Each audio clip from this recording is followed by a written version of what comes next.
All right, hey everyone, welcome to a resin printing tutorial. This will be devoted to how to slice something correctly and prepare it for the resin printer. We will be using Light Sheet Slicer resin. I am not using the free trial. I did not buy Pro. I got this offline for free, online from its website for free. Downloaded everything, it was great. So before we go into actually doing some stuff, we're going to need to know some few things. The first thing that we need to know is that right here, this grid plane is the LCD screen. This is where it shines UV light onto our resin and allows for the shape to actually come about. Up here at this top rectangle, it's not shown, but that is the board as to which resin prints stick to. And it's the board that moves up and down so many times in order to print our object. So right here we have a dragon's egg. And we can see that it's really detailed, like at the top going down to the bottom, and then at the bottom it's hollow. We can see that it is hollow. So what I'm going to do with this is that we're going to talk about a few things. One thing to make note of is that for every resin print, the more detailed side, so these scales on these eggs, should face away from the print bed up here. So this top rectangle up here. This is the LCD screen down here. This is the print bed up here. The more detailed side should always stay away from the print bed. So you may be wondering, okay, well, what do I do about that? One thing that we can do about that is that first, do you see how this is gray and when I hover over it, it turns blue? Make sure it's selected. Come over here and click rotate. And when you see these lines come up, that means you're able to rotate it. So what we're going to do is that we are literally going to rotate it like that. Perfect. So I think that's perfect. Yeah, it's perfect.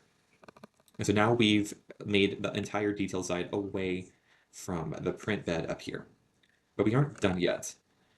We don't want any flat surfaces to be touching the print bed directly. And the reason we do that, it's a very complex explanation, too much for this video, but we just don't do that, mainly because it causes problems that are just hard to fix. So even though there's a hole right here, there's a lot of surface area that's touching that print bed up here where it's not being shown. So what we're going to do is that we're going to try and minimize the surface area that's touching the print bed.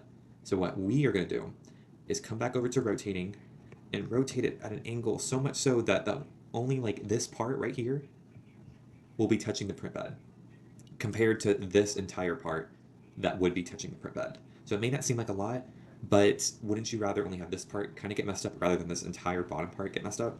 It's kind of like that type of logic. All right. So right now we have made sure that the detail side is away from the print board and that it's at an angle so we can minimize the amount of surface area that's touching this print board up here. Remember, print board, LCD screen. We are now kind of finished with the layout side. What we're going to do next is go over to prepare. For every print that you're going to need, you will need to have support for it, just because it helps to support the print as it gets printed. It helps to support the object as it gets printed. So what we're going to do is come over here to auto, and when we clicked on auto, we need to select our egg again, click the egg, and then come down here and click generate automatic supports. And so now we're going to generate automatic supports. So right now it's just in the process of generating those supports, and we're going to see it in just a minute.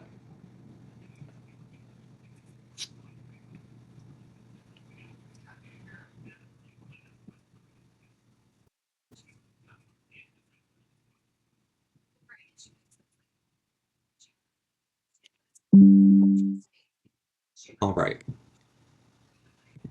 So all of our filaments, so all of our supports were now just added. And when you look at the egg, you're going to see all these trees coming out of the ground and supporting the egg. This is what makes sure that the egg doesn't fall down when it's getting printed, that type of thing. Which is pretty good, which is what we're happy with. Helps to make sure that the print is safe whenever it does get printed. But one thing that we need to make sure is that even though we've given it all these supports, there could be some worrying things called islands. Islands are parts of this egg that don't get accounted for with the filament supports. Islands, when they go unchecked, they can just mess up your entire print, and they're hard and they're terrible to deal with. But one thing that we can do is come over to this slot over here and click on Detect Islands. Now what we're going to do is that since we click on this tab, we're going to click on this again. So it's already selected because it's blue. So if I were to deselect it, it turns gray, but when I select on it again, it turns blue. And for this islands detector, we're going to click Search Selected. So right now it's detecting islands.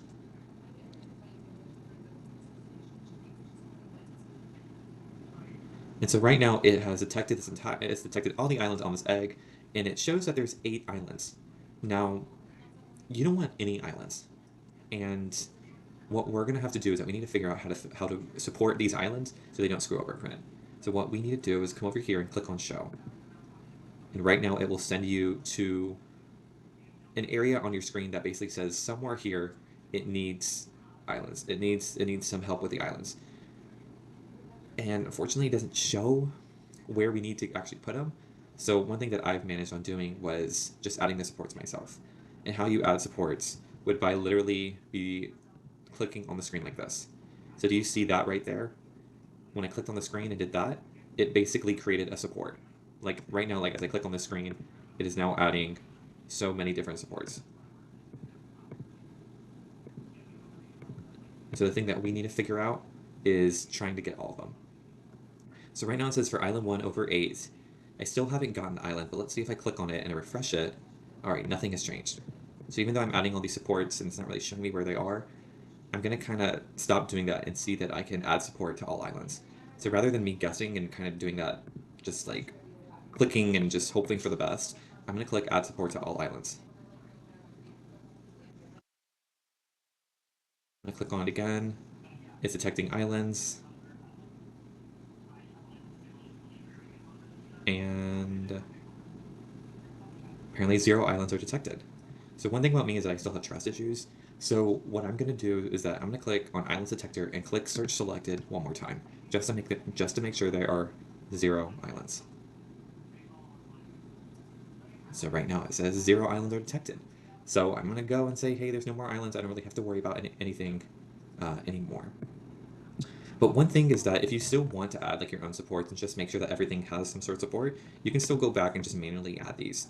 And there's really no harm. You're still using more resin, but if you're worried that this thing won't have enough support, you can always add them yourself. Unfortunately, with the Lychee kind of free trial, you don't really get to see where the islands are. It's kind of unfortunate, but um, thankfully they have that add support to all islands button right down there. The last thing we have to worry about is that even though this egg is hollow on the inside, as shown, if I can angle it, yep, it's hollow on the inside. But one thing that we need to be kind of wary about is that, let's say when this thing is getting printed and resin gets trapped within this hollow sphere. If this entire thing is solid, and when your print's done and you take it out, and there's still resin in there, that can propose a few problems. One, you're not using that resin, so it's kind of going to waste. And two, is that if this egg were covered up at this circle right here, that resin would be trapped in there. And it could release fumes, or it can expand and crack your project and ruin it. So one of the last things that we kind of need to worry about is that we need to put tiny little holes into your print in order to make sure that this resin can leak out and not get trapped within your solid object. So you're going to ask, okay, well, how do we do that? Well, that's a great question. What we're going to do is that we're going to go over to this slide called hollow, and then we're going to go over to this thing called holes. Holes allows for us to actually make those tiny little holes. So when I have hole selected and I come over here, do you see like this gray thing moving through? That's the hole I'm talking about, which is really good to know. So for instance, like if I were to make a hole right here, that hole's diameter would be 1.5 millimeters and 7 millimeters penetration, or how far it goes in. Now remember that this is going to be the part away from the LCD screen. This is where all the resin will be. So what I need to do is that I need to go to the bottom of the egg and put a hole in there somewhere. And I'm going to try and do like the most grounded area on the plate. So probably like, let's see, probably like right here. And I'm actually going to make my diameter a little bit smaller just so it's less noticeable. Okay, I guess it's, okay, so I guess okay, I guess 1.5 is the smallest. And put it right there. So that means that there's going to be a hole right there so we can let the resin fall out. Now, it might screw up with your design, but you're going to be able to save on resin, which is pretty good. So the next thing that we're going to need to do is, after maybe putting in like a few holes just so the resin's able to come out quite easily, we're basically done with preparing our print. So now I would say our egg is perfectly ready to go. And I think it's ready to be exported into a file that we then use for our resin printer. So what I'm going to do next is I'm going to go over to export. And what I'm going to do is I'm going to see that it takes around 6 hours to print, which is pretty good. And doesn't really tell me how much resin I'm going to need, but I'm still going to need to make sure that that's enough just by kind of eyeing it. And then what I'm going to do is that for export 3D, our resin printer uses Anycubic or like that type of company resin printer, and it can take .stl files. So what I'm going to do is that I'm going to click export.stl file to export to 3D file. Click on that, and then this kind of comes up, and it's just an ad. So we're going to have to wait for that to go away in about 12 seconds.